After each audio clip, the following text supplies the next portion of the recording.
Hello students, हम लोगों ने एक नया चैप्टर बायोलॉजी का टिश्यू स्टार्ट कर दिया है और इस टिश्यू में हमने प्लांट टिश्यू वाला टॉपिक डिटेल में पढ़ना शुरू कर दिया था और उसमें हम एक टिश्यू मेरिस्टेमेटिक कंप्लीट कर चुके हैं। Is it okay? Meristematic tissue के क्या क्या फंक्शंस हैं, उसके कितने टाइप्स हैं, that we have done. Okay, तो आज की क्लास में हमें शुरू करना है परमानेंट टिश्यू। कौन सा टिश्यू शुरू करने जा रहे हैं? हम परमानेंट टिश्यू शुरू करने जा रहे हैं। सुनिएगा ध्यान से। परमानेंट टिश्यू के बारे में मैंने आपको एक बात बता दी थी कि जो परमानेंट टिश्यू है वो कैसी सेल से मिलकर बना होता है? मैच्योर सेल से मिलकर बना होता है यूजुअली। Is it okay? है ना? और इसका मतलब आप ये बोल सकते हैं कि परमानेंट टिश्यू का फॉर्मेशन भी कौन से टिश्यू से हुआ है? मेरिस्टेमेटिक टिश्यू से। Is it okay? Meristematic tissue को तो पेरेंट टिश्यू बोला जाता है, as the all remaining tissues are derived from the meristematic one. आ गई बात समझ में? Is it okay? और ये जो काम होता है किसी भी सेल्स का डिवाइड होकर के, ग्रो होकर के, प्रॉपरली एक पर्टिकुलर शेप गेन कर लेना, एक पर्टिकुलर साइज गेन कर लेना और उसको एक पर्टिकुलर फंक्शन असाइन कर दिया जाना, ये जो प्रोसेस होता है इस प्रोसेस को हम बोला करते हैं डिफरेंशिएशन। क्या बोला करते हैं इस प्रोसेस को? इस प्रोसेस को हम बोलते हैं डिफरेंशिएशन। आ गई बात समझ में? तो आज हमको परमानेंट टिश्यू स्टार्ट करने हैं और हमने हमारे फ्लो चार्ट में परमानेंट टिश्यू के नाम पर जो हमें पढ़ना है that is also divided into the simple and complex one. तो आपके टेबल वाले टिश्यूज़ को स्टार्ट करने से पहले जो आपने चार्ट में बनाए हैं उन टिश्यूज़ को स्टार्ट करने से पहले मैं आपको दो और टिश्यू पढ़ाने जा रही हूँ। सुनिएगा, they are also present in the plant. और जो फिलहाल मैं टिश्यू आपको पढ़ाने जा रही हूँ they are the protective tissues. कैसे टिश्यूज़ हैं ये प्रोटेक्टिव टिश्यूज़ हैं। Is it okay? तो ये जो प्रोटेक्टिव टिश्यू मैं आपको पढ़ाऊंगी ये दो पढ़ाऊंगी। एक तो आपको पढ़ाऊंगी एपिडर्मिस और दूसरा आपको पढ़ाऊंगी कॉक। ओके, एक तो हमें पढ़ना है एपिडर्मिस और दूसरा हमको पढ़ना है कॉक। अब अगर आप ये सोच रहे हो कि हमने जो लास्ट क्लास में फ्लो चार्ट बनाया था उसमें तो ये एपिडर्मिस और कॉक थे नहीं, तो देखो usually the flow chart even which is given there in your NCERT book and all the books, this epidermis and कॉक are usually not written in that particular flow chart. If you want you can add it, आप उसको add कर सकते हैं। ठीक है, तो हमको एपिडर्मिस और कॉक ये दो टिश्यूज और पढ़ने हैं और उसमें हम सबसे पहले जो पढ़ने जा रहे हैं वो हम कौन सा टिश्यू पढ़ने जा रहे हैं? वो हम पढ़ने जा रहे हैं एपिडर्मिस टिश्यू। तो बहुत ध्यान से सुनिएगा इस एपिडर्मिस टिश्यू का स्ट्रक्चर। तो एपिडर्मिस टिश्यू हम पढ़ने जा रहे हैं, बहुत ध्यान से सुनना है ना, बहुत काम की बातें हैं। कैसा टिश्यू है ये? प्रोटेक्टिव टिश्यू है ये। कैसा है? प्रोटेक्टिव। मतलब इसका मेन काम क्या होता है? प्लांट्स को प्रोटेक्ट करना। तो टिश्यू का काम चाहे कोई भी हो, टिश्यू का स्ट्रक्चर कैसा होता है that can be defined according to its definition. Okay, क्या पढ़ी है आपने टिश्यू की definition? Tissue is a group of cell which has to perform a specific function in a living body, that is known as a tissue. That means ये जो epidermis tissue आप पढ़ेंगे this is also a group of cell. ये भी किससे मिलकर बना है? ग्रुप ऑफ सेल से। तो चलिए हम सेल्स बनाते हैं। तो देखिए सेल्स इसमें कुछ ऐसी होती हैं, जैसी आप बनाना चाहें टेढ़ी मेढ़ी सी सेल्स होती हैं इसके अंदर इरेगुलर शेप की। ये मैं एपिडर्मिस बना रही हूँ। कौन सा टिश्यू है ये? Epidermis tissue. और इस एपिडर्मिस टिश्यू में बीच बीच में कुछ प्रेजेंट होता है। ये देखिए, ये बीच में कुछ अलग सा स्ट्रक्चर आपको दिखाई दे रहा है। बाकी सेल्स ऐसी नहीं है, ये कुछ अलग स्ट्रक्चर है, बहुत ध्यान से सुनना। ये और दूसरी सेल, ये और तीसरी सेल बनाते जा रहे हैं हम सेल। Is it okay? ये सेल्स बना रहे हैं। फिर एक स्ट्रक्चर बना दें आप, ये स्ट्रक्चर, ऐसा वाला स्ट्रक्चर। Is it okay? ये हमने बना दिया दोबारा से और ये हमने बना दिया again the same structure. Again it is covered by the different epidermal cell. तो ये हमने बनाया है एपिडर्मिस टिश्यू का स्ट्रक्चर। और ये जो एपिडर्मिस टिश्यू का स्ट्रक्चर आपने बनाया है, ये क्या बनाई है आपने? ये आपने बनाई है सेल वॉल। प्लांट सेल है तो सेल वॉल तो होगी ही सही। सेल वॉल के अंदर हम क्या बनाएंगे? सेल वॉल के अंदर हम बनाएंगे, क्या होती है सेकेंड लेयर, आप सेल चैप्टर में पढ़ चुके हैं। नेक्स्ट जो लेयर है दिस इज सेल मेम्ब्रेन, ये हमने सेल मेम्ब्रेन बनाई है, इज इट ओके।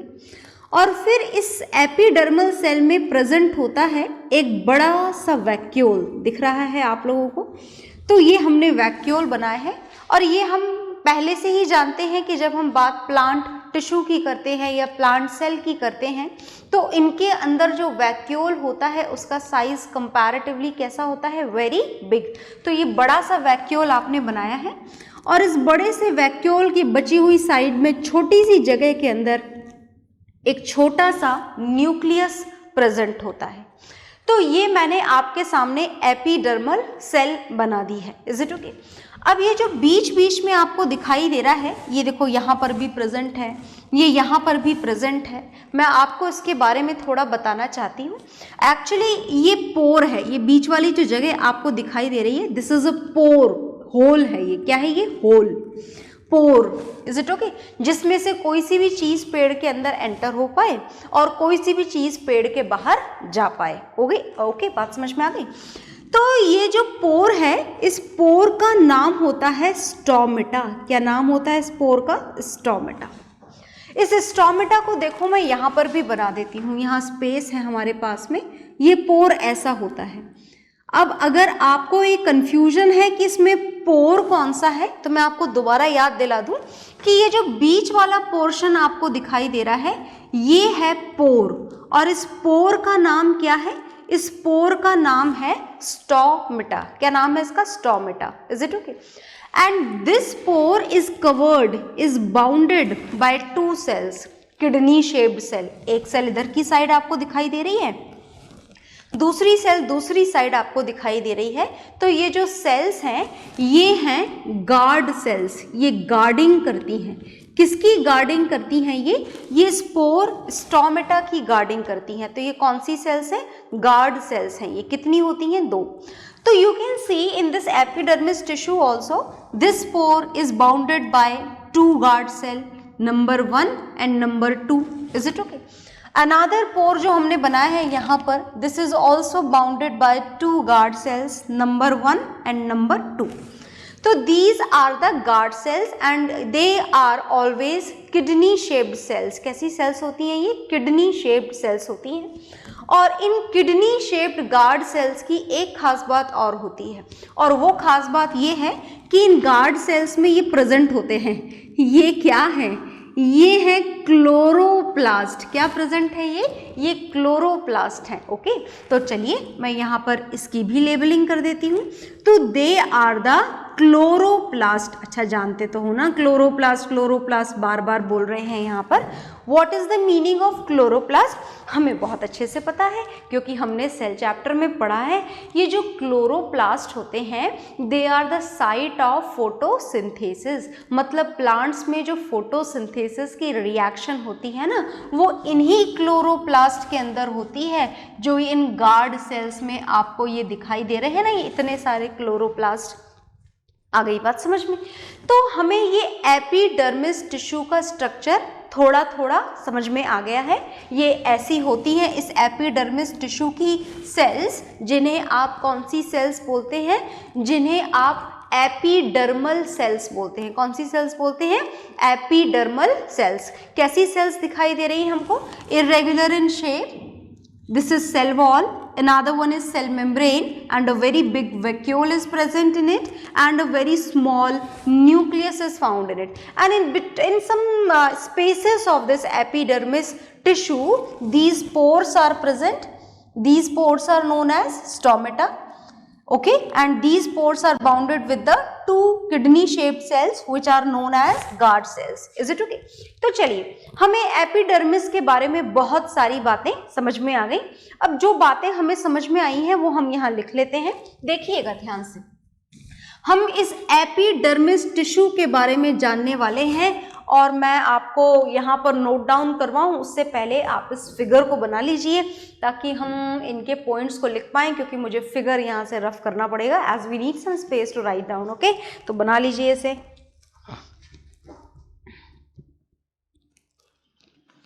हाँ जी, तो आपने बना लिया होगा, बनाइएगा ज़रूर। देखिए, ऐसा ना करना कि मैंने बोला बना लो और आप बनाओ ना, ऐसा काम आपको नहीं करना होता है, आपको बनाना होता है, क्योंकि जब फिगर्स आप अपने हाथों से बनाते हैं तभी आपको वो याद रहते हैं। तो अब हम शुरू करते हैं, इस एपिडर्मिस टिश्यू के बारे में लिखना शुरू करते हैं। तो चलिए लिखते हैं। हम सबसे पहले लिखेंगे इस एपिडर्मिस टिश्यू के स्ट्रक्चर के बारे में। क्या लिखेंगे हम इसके स्ट्रक्चर के बारे में? क्या क्या बातें आपने नोट करी?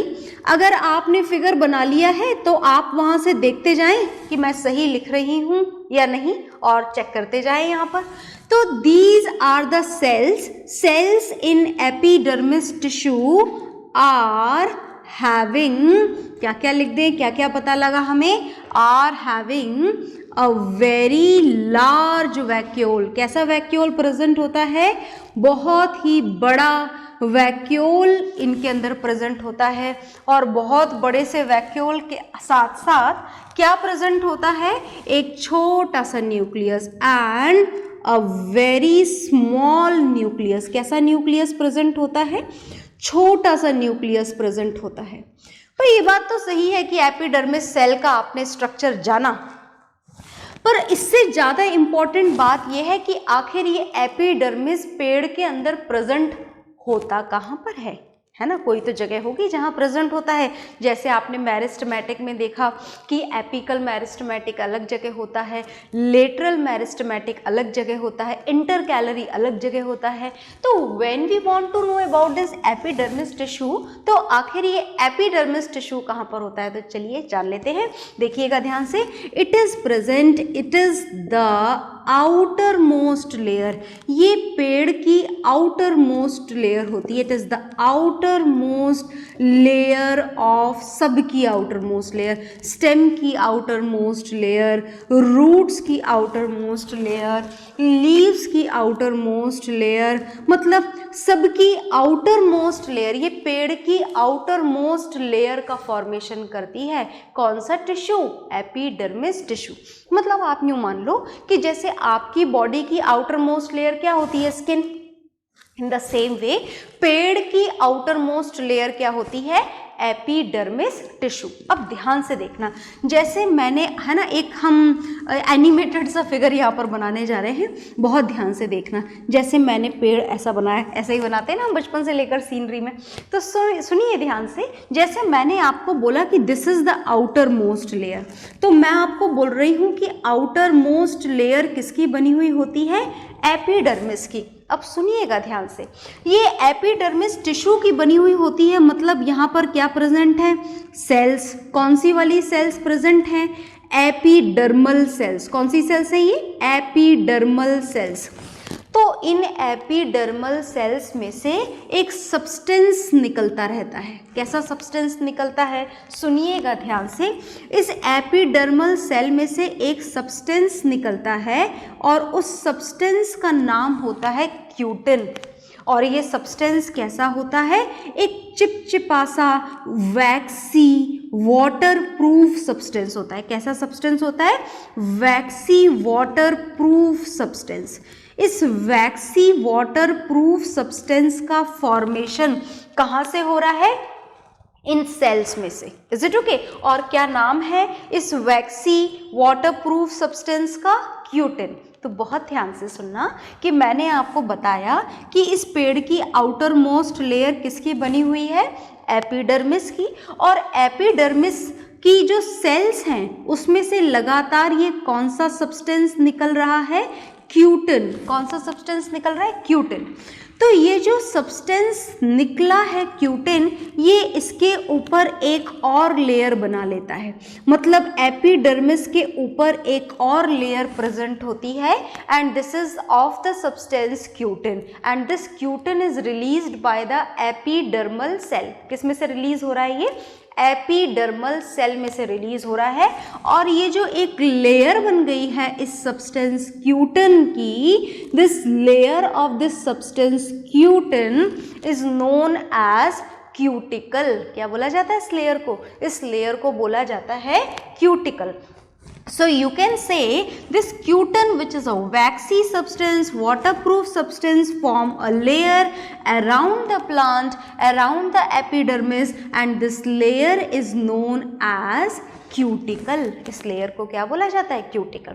अब देखो, जब बात इस लेयर की जाए ना, समझ में आ रही है ना मेरी बात? ध्यान से दोबारा सुन लेना, वीडियो को दोबारा पीछे ले जा करके अगर समझ में नहीं आ रही है तो, और समझ में आ चुकी है तो एक नई बात सुनो। और नई बात ये है कि ये जो क्यूटिकल है ना, समझ गए ना क्या है cuticle? A layer of waxy substance which is known as cutin. Is it okay? कहाँ से निकल रहा है ये क्यूटिन? एपिडर्मल सेल में से। आ गई बात समझ में? अब देखो, बात ऐसी है कि ये जो क्यूटिकल है ना, इसकी जो थिकनेस है, इस लेयर की जो थिकनेस है, जैसे ये थिकनेस है इस लेयर की, क्यूटिकल लेयर की, तो ये थिकनेस है ना अलग अलग प्लांट में अलग अलग होती है। किसी प्लांट में ये लेयर बहुत पतली होती है, किसी प्लांट में ये लेयर बहुत मोटी होती है। तो आपको क्या लगता है कि कौन से प्लांट में ये लेयर बहुत मोटी होती होगी? चलो मेरी बात दोबारा से ध्यान से सुनो। मैं इस फिगर को यहाँ से रफ करने जा रही हूँ, as we need some space. बना लीजिएगा आप इसको भी, हालांकि एग्जाम में ये फिगर नहीं बनाना है आपको, ये सिर्फ मैंने आपको समझाने के लिए बनवाया है यहाँ पर, आप सिर्फ समझ जाएं ताकि बातों को। चलिए, तो मैं आपको ये समझाना चाहती थी कि क्यूटिकल जो लेयर है इसकी थिकनेस अलग अलग पेड़ों में अलग अलग होती है। अच्छा सुनना ध्यान से, मैंने आपको बोला कि पेड़ की आउटर मोस्ट लेयर किसकी बनी हुई है? एपिडर्मिस की। एपिडर्मिस में क्या प्रेजेंट है? मैंने बताया था ना अभी थोड़ी देर पहले, छोटे छोटे पोर्स प्रेजेंट हैं। भाई सेल वेल तो प्रेजेंट है ही सही, टिश्यू है तो सेल तो होगा ही सही, पर उसी के साथ में इस एपिडर्मिस टिश्यू में क्या प्रेजेंट है? स्टोमेटा, पोर्स भूले तो नहीं ना? And these pores are bounded with the two cells. कौन सी सेल से कवर्ड हैं? गार्ड सेल से। क्या नाम है इन सेल्स का? Guard cells. इन पोर्स का क्या नाम है? स्टोमेटा। तो क्या आप जानते हैं कि इन पोर का पेड़ में क्या काम होता है? तो चलिए सुनिए, ये जो पोर हैं ये हमारे नॉस्ट्रल्स की तरह पेड़ में काम करते हैं। मतलब पेड़ में जितनी भी गैसियस एक्सचेंज होने होते हैं ना, गैसेस के जो एक्सचेंज होने होते हैं, जैसे ऑक्सीजन का अंदर जाना, गलत तो नहीं बोला मैंने? बिल्कुल भी गलत नहीं बोला। प्लांट्स में फोटोसिंथेसिस के साथ साथ रेस्पिरेशन का भी प्रोसेस होता है। मतलब हमारी तरह प्लांट्स को भी ऑक्सीजन गैस की रिक्वायरमेंट होती है। Is it okay? तो प्लांट्स के रेस्पिरेशन के लिए ऑक्सीजन का अंदर जाना, फिर कार्बन डाइऑक्साइड का बाहर आना, फिर फोटोसिंथेसिस के लिए कार्बन डाइऑक्साइड का बाहर जाना, फिर फोटोसिंथेसिस में बने हुए ऑक्सीजन का बाहर आना। और इन सारे प्रोसेस के साथ में एक प्रोसेस और वो कौन सा प्रोसेस है? This is the removal of water vapours from these pores. क्या आपको याद है ये बात कि पेड़ों की लीव्स में से, इन पोर्स में से लगातार वाटर वेपर्स भी बाहर निकला करते हैं? And this removal of water vapours from these pores which are known as stomata, this removal of water vapors from these pores, this particular process is known as transpiration. क्या बोला जाता है इस प्रोसेस को? ट्रांसपीरेशन। तो क्या आपको stomata का जो यूज है पेड़ के अंदर वो समझ में आ गया? आ गया होगा। Is it okay? स्टोमेटा का क्या काम है? all the gaseous exchange whatever it is needed, and the second is removal of water vapor with the help of these pores which are known as stomata, and the process is known as transpiration. क्या बोला जाता है इस process को? इस process को बोला जाता है ट्रांसपीरेशन। तो चलिए आगे चलिए। तो भाई बात ऐसी है कि एपिडर्मिस में जो पोर प्रेजेंट है उसका बड़ा काम है, पर आप सोचो जरा कि अगर हम बात इस क्यूटिकल की थिकनेस की करें, किसकी बात चल रही थी? बात चल रही थी थिकनेस की। किसकी थिकनेस की बात चल रही थी? इस लेयर की थिकनेस की। तो cuticle thickness is more in xerophytic plants, बहुत ज़्यादा होती है इस क्यूटिकल की थिकनेस। कौन से प्लांट्स में बहुत ज़्यादा होती है? इन ज़ेरोफाइटिक प्लांट्स। ज़ेरोफाइटिक प्लांट का मतलब तो समझते हो ना, ज़ेरोफाइटिक प्लांट का मतलब होता है डेजर्ट प्लांट्स। कौन से प्लांट्स? डेजर्ट प्लांट्स, है ना। तो जो ज़ेरोफाइटिक प्लांट्स होते हैं, जो डेजर्ट प्लांट होते हैं, उनके अंदर इस क्यूटिकल की थिकनेस कैसी होती है? बहुत ज़्यादा। क्या आप कारण समझे कि बहुत ज़्यादा क्यों होती है क्यूटिकल की थिकनेस? तो चलिए मैं आपको कारण बता देती हूँ। देखिए, बात ऐसी है कि जो डेजर्ट होते हैं ना, ये बात तो आपको पता है कि पानी की बहुत कमी होती है वहाँ पर। तो जो ज़ेरोफाइटिक प्लांट्स होते हैं which are usually found in the desert, they also have this deficiency of water. और पता पड़ा कि सारा पानी स्टोमेटा में से ट्रांसपिरेशन के थ्रू बाहर निकाल दिया जाएगा, तो पेड़ के पास में फोटोसिंथेसिस के लिए पानी बचेगा ही नहीं। तो जो ज़ेरोफाइटिक प्लांट होते हैं, उनकी बड़ी बड़ी मोटी मोटी लीव्स के ऊपर एक बहुत ही मोटी सी लेयर, ये मैंने थोड़ी ज़्यादा ही मोटी बना दी है आपको ये बताने के लिए कि इट इज़ मोर थिक। ऐसा इतनी थिक भी नहीं होती है, but it is thick as compare to the normal plants. Is it okay? और इस क्यूटिकल की थिकनेस ज़ेरोफाइटिक प्लांट में ज़्यादा क्यों होती है? कारण समझ में आया? कारण भी लिख देते हैं, चलिए। टू प्रिवेंट, बचाने के लिए। क्या बचाने के लिए? To prevent water loss through the process of transpiration. कौन से प्रोसेस से बचाना है पानी का loss? Through the process of transpiration. Is it okay? तो चलिए, बहुत सारी बातें हमको समझ में आ गई हैं। और कौन से टिश्यू के लिए हमने बातें समझी हैं सारी? Epidermis, which is a protective tissue. The main function is protection. Function अभी हम लिखेंगे थोड़ी सी देर में, पर आप एक बार है ना देख लीजिए दोबारा से एपिडर्मिस टिश्यू को। तो क्या क्या बातें हमें पता लगी? Cells are having a very large vacuole and a very small nucleus. और एक पॉइंट इसमें और ऐड कर दें, दैट इज इंटरसेल्यूलर स्पेस। दिख रहा था कि आपको इंटरसेल्यूलर स्पेस? नो। तो इंटरसेल्यूलर स्पेस क्या लिख देंगे? Is absent. हमने यही ऐड कर दिया as we don't have more space to write it. So look here, तो क्या क्या हमको पता लगा यहाँ पे?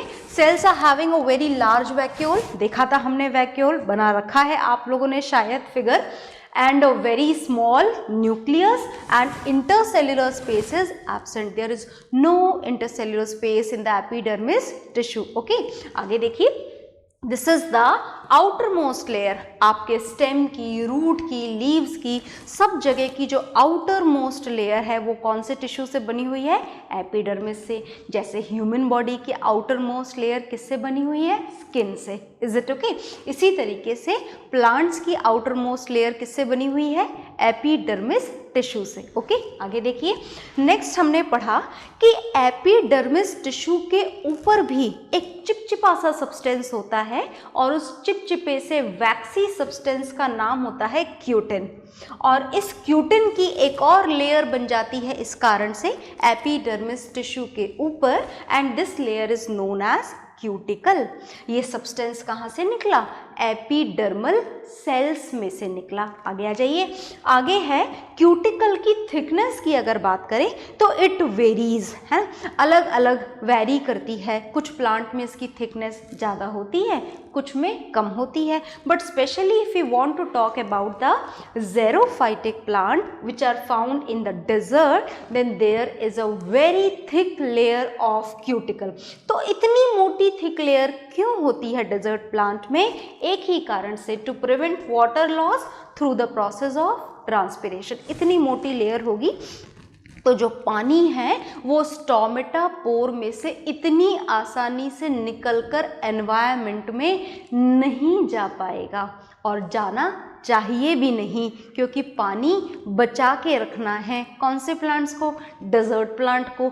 क्यों बचा के रखना है? क्योंकि पानी इतनी इजीली वहाँ पर अवेलेबल नहीं है, and each and every plant needs water for the process of photosynthesis. तो ये हमने सिर्फ स्ट्रक्चरल पॉइंट पढ़े हैं। अब हम एपिडर्मिस के फंक्शंस देखेंगे। तो मैं इसको रफ करने जा रही हूँ, उससे पहले आप इसे वीडियो पॉज करके नोट डाउन जरूर करेंगे। ओके,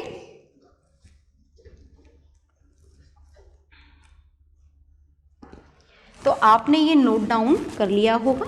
अब हमें पढ़ने हैं इस एपिडर्मिस टिश्यू के फंक्शंस। तो चलिए हम इसके फंक्शंस पढ़ेंगे कि आखिर ये पेड़ में क्या काम करता है। देखो, वैसे तो हम जाने अनजाने में बहुत बार जान चुके हैं और सबसे ऊपर ही हमने लिख दिया है कि ये एपिडर्मिस कैसा टिश्यू है, प्रोटेक्टिव टिश्यू है। ये प्लांट्स को प्रोटेक्ट करता है। तो चलिए हम थोड़ा सा और इसको डिस्क्राइब कर देते हैं। तो as it is protective in nature, तो ये किस किस से प्रोटेक्ट करता है प्लांट को, हम लिखते हैं यहाँ पर, इट प्रोटेक्ट द प्लांट, किससे प्रोटेक्ट करता है, फ्रॉम पैथोजेंस। इवन पैथोजेंस जो होते हैं, जो पैथोजेंस का मतलब तो समझते हैं ना आप, पैथोजेंस का मतलब होता है डिसीज कॉजिंग ऑर्गेनिज्म। तो ये जो एपिडर्मिस की लेयर है, ये पेड़ों के अंदर डिसीज कॉजिंग ऑर्गेनिजम्स को एंटर नहीं होने देती है। आ गई बात समझ में।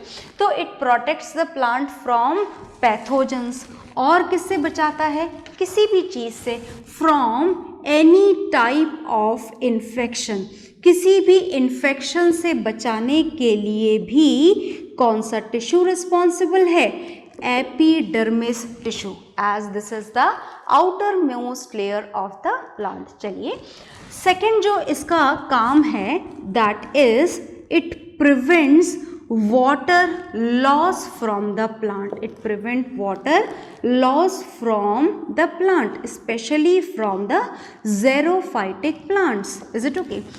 आगे देखिए, आगे इस एपिडर्मिस का और क्या काम है। As this epidermis tissue is having the pores in it which are known as stomata, and because of the presence of stomata, you can say it helps in all gaseous exchange. जितने भी gaseous exchange होते हैं plants के अंदर, all gaseous, it helps in all gaseous exchange required in plants. जितने भी gaseous exchange required होते हैं उनके लिए भी जो पोर अवेलेबल करवाता है वो कौन सा है, स्टोमेटा। और कौन अवेलेबल करवाता है, कहाँ प्रेजेंट होता है stomata, stomata is present in the epidermis tissue. Is it okay. तो आपके सामने बोर्ड पर एपिडर्मिस के फंक्शंस लिखे हुए हैं, इनको आप नोट डाउन कर लीजिए। ओके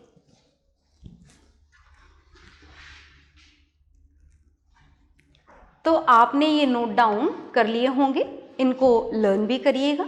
और जो नेक्स्ट प्रोटेक्टिव टिश्यू है जिसका नाम है कॉ, that will see in the next class. Okay, bye everyone.